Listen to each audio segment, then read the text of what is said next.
Hi everybody, I hope you are all doing good. Bonjour à tous et bienvenue dans cette nouvelle vidéo YouTube. Aujourd'hui, on va voir 7 mots de vocabulaire. Ce sont des petits mots mais qui sont très importants. Et oui, il ne faut pas négliger les petits mots. Souvent, vous oubliez ou vous ne vous concentrez pas assez sur les petits mots comme les prépositions, les adverbes. Et du coup, ça fait que vos phrases ne sont pas complètes. Donc aujourd'hui, on va voir 7 petits mots, mais des mots très importants à rajouter à votre vocabulaire pour que vous puissiez du coup faire des phrases correctes et surtout des phrases complètes. Donc si toi aussi tu veux savoir c'est quoi ces 7 mots importants que peut-être tu oublies aussi, assis-toi confortablement, prends bien un cahier, un stylo et c'est parti!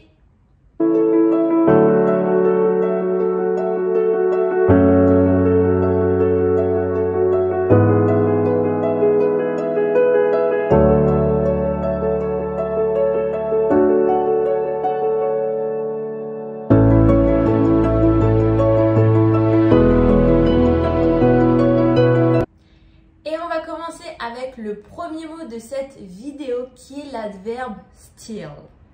Donc celui-là, attention parce que finalement il a 2 traductions en français.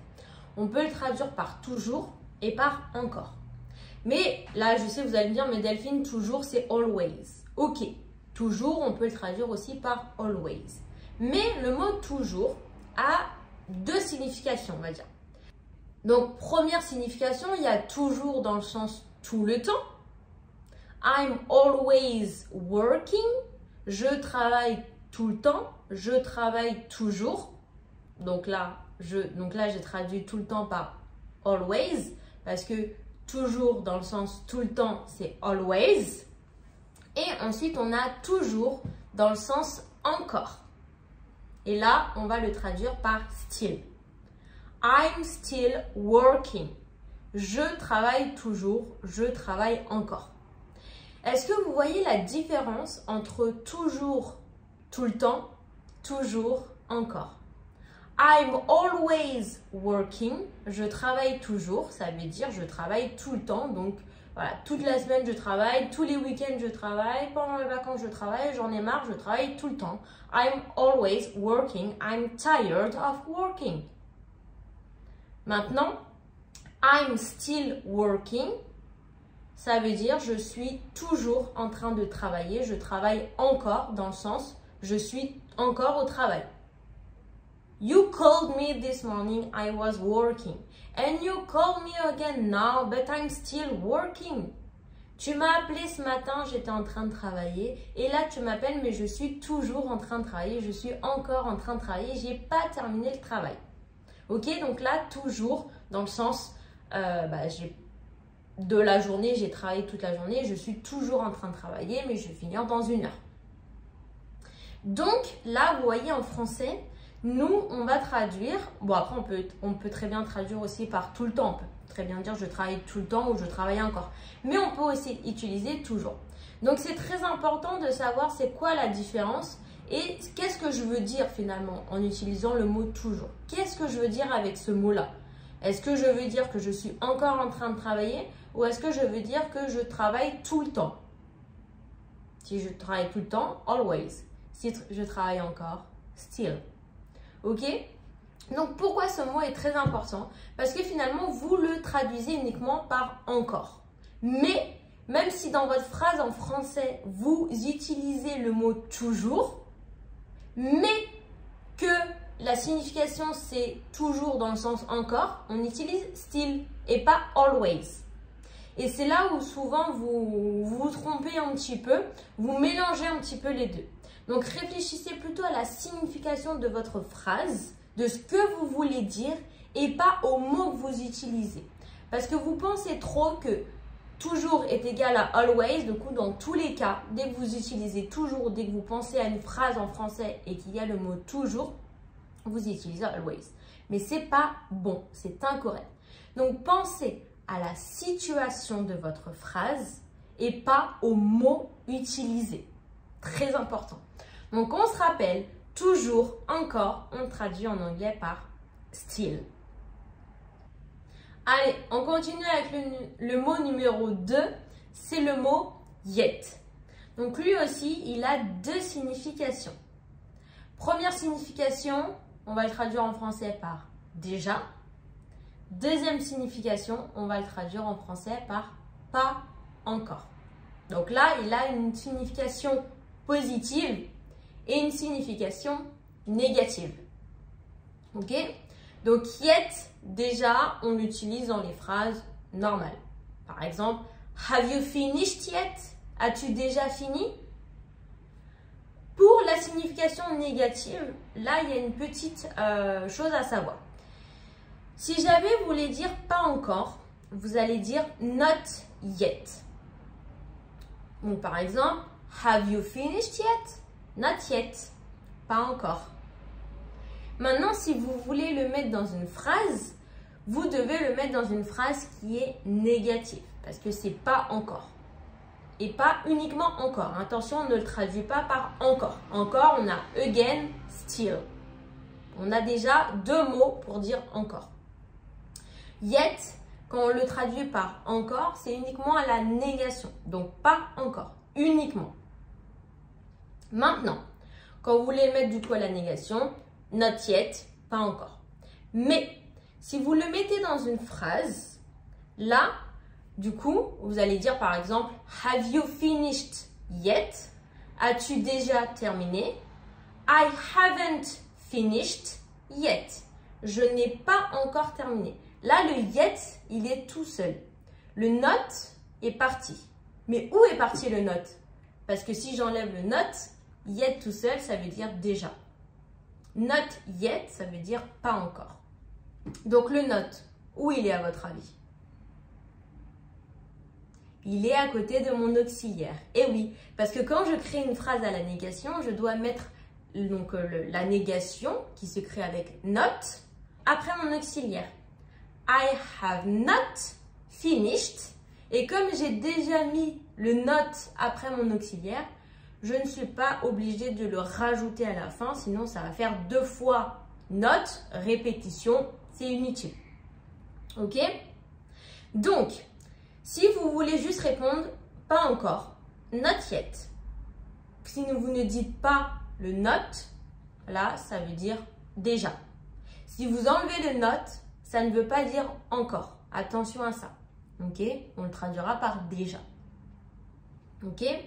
Donc, si vous voulez juste dire pas encore, not yet. Si vous voulez le mettre dans une phrase et dire je n'ai pas encore fini, I haven't or I have not finished yet. Comme vous avez mis le not après l'auxiliaire, pas besoin de le rajouter avant le yet parce que dans ces cas-là, ça fait une répétition. Et c'est ça souvent là qui est un peu oublié. Alors le yet, vous l'utilisez pas beaucoup, donc je pense qu'il y en a pas mal d'entre vous qui ne le connaissent pas. Donc j'espère qu'après cette vidéo, vous l'utiliserez plus. Mais c'est un mot qui est très utilisé, donc utilisez-le. Et une autre petite aparté par rapport à ce mot, c'est qu'il se met toujours en fin de phrase. I have not yet finished, ça n'existe pas, c'est incorrect. Yet, c'est un mot qui se met toujours en fin de phrase. I have not finished yet. On peut le séparer de not, il n'y a pas de problème tant qu'il est dans la même phrase. Tant que vous le mettez, vous ne l'oubliez pas, il n'y a pas de souci. Donc, on retient ici, yet, positif, on le traduit par déjà. Yet, négatif, donc on a besoin de la négation pour le mettre à la négation. On le traduit par pas encore. Yet, not yet. Maintenant, le troisième mot du coup de cette vidéo, c'est le mot already. Et celui-là, il va être très important aussi. Et on va faire aussi une petite aparté avec le deuxième mot yet. On va voir un petit peu les deux là, parce que les deux sont un petit peu reliés. Pourquoi? Déjà, already. Par quoi je le traduis en français? Je le traduis par déjà. Mais on a dit que yet, on le traduisait aussi par déjà. Du coup, c'est quoi la différence? Quand est-ce que j'utilise yet? Quand est-ce que j'utilise already? Yet, on va l'utiliser dans les phrases interrogatives. Dans les phrases négatives, là, ça voudra dire pas encore. Donc, on n'aura pas la traduction de déjà. Donc, la traduction va changer. Et dans les phrases affirmatives, on utilisera already. Ok? Est-ce que vous avez compris cette petite aparté? Phrase affirmative, pour traduire le mot déjà, on va utiliser already. Phrase interrogative, on va utiliser yet. Après, on peut utiliser already dans tous les cas. Mais c'est juste yet qu'on va utiliser uniquement dans les phrases interrogatives. Already, on peut l'utiliser dans toutes les phrases interrogatives, négatives, affirmatives. Ok? Donc, si on reprend ma première question. Have you finished yet? Si je veux répondre, j'ai déjà fini.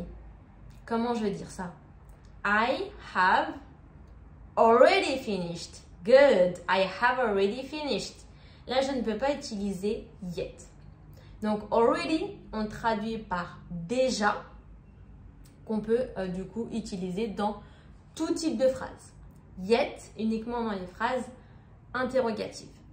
Maintenant, vous pouvez aussi utiliser yet pour répondre, mais la signification va être un petit peu différente. Vous pouvez très bien répondre à cette phrase par I have yet to finish. Là, yet, il signifie pas encore. Enfin, j'ai encore, si on le traduit littéralement, ça voudrait dire j'ai encore à finir, dans le sens je n'ai pas encore fini. I have yet to finish. J'ai encore à finir. Dans le sens je n'ai pas encore fini. Donc là, vous pouvez soit dire I have already finished or I have yet to finish. Deux façons de le dire. Mais là, on retient bien already, déjà. Allez, on continue maintenant avec le numéro 4. Le numéro 4, c'est le mot even. Donc celui-là, on va le traduire en français par même. Mais attention, là on a deux mots. Donc même, on a deux traductions en anglais. Première traduction que je pense que vous connaissez tous, c'est la traduction same. Mais on a une deuxième que peut-être vous ne connaissiez pas, c'est la traduction even. Donc, c'est quoi la différence entre les deux? Same, on l'utilise quand on veut dire même dans le sens pareil. C'est la même chose. They are the same. Ce sont les mêmes. They are the same. Even, on le traduit par même, mais pas dans le sens pareil. Là, c'est plus un même pour accentuer la phrase. Par exemple, she speaks French and she even speaks Spanish. Elle parle français et elle parle même espagnol. Donc là, j'accentue sur le fait que, donc elle parle français, ok, mais elle parle aussi l'espagnol. Donc voilà, pour accentuer un peu sur le fait qu'elle parle espagnol, deux possibilités.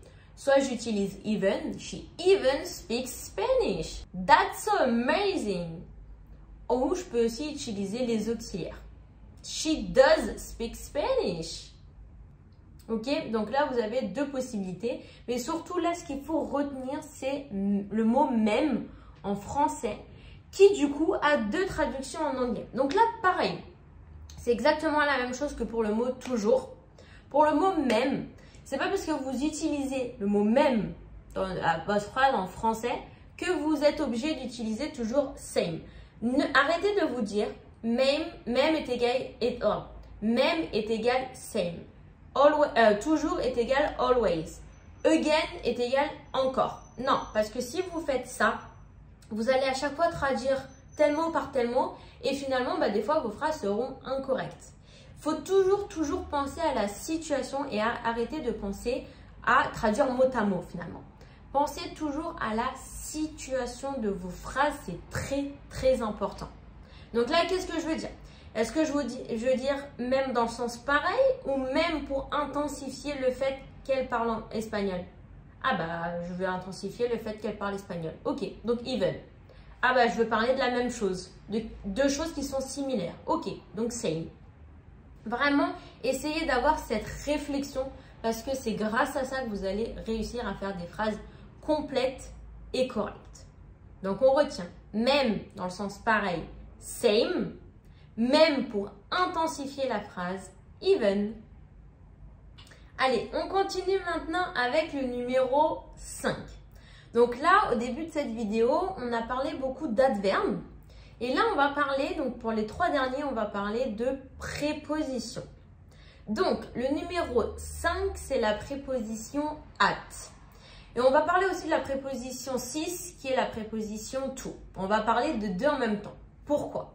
Tout simplement parce que là, pareil, il ne faut pas faire de comparaison avec le français. Je vous donne un exemple. Si je dis « je suis au cinéma », je vais au cinéma. Donc là, en français, j'ai utilisé la préposition « au » pour les deux phrases. Je vais au cinéma, je suis au cinéma. Avec le cinéma, on utilise toujours au cinéma. Qu'importe le sens de ma phrase. Mais en anglais, on ne va pas utiliser la même préposition. Et c'est là où, du coup, il faut il faut toujours réfléchir en anglais avant de réfléchir en français et d'arrêter de faire du mot à mot. Donc, vous comprendrez bien, j'ai deux phrases, je vous ai donné deux prépositions, donc forcément, je dois utiliser mes deux prépositions. Laquelle utiliser du coup? Première phrase, je suis au cinéma. Est-ce que j'utilise at? Est-ce que j'utilise to? Très simple. At, la préposition, on l'utilise quand tu es à l'endroit. To, il y a un mouvement, une action de mouvement. Donc, dès que tu es à un endroit, tu utilises at. Dès qu'il y a une action de mouvement, tu utilises to. Donc, maintenant, avec cette réflexion-là, à votre avis, je suis au cinéma. Qu'est-ce que je vais dire?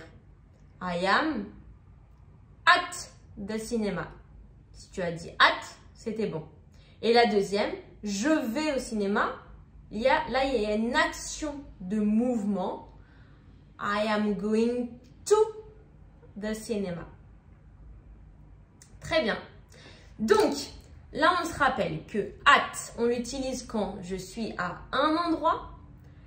To, on l'utilise quand il y a une action de mouvement.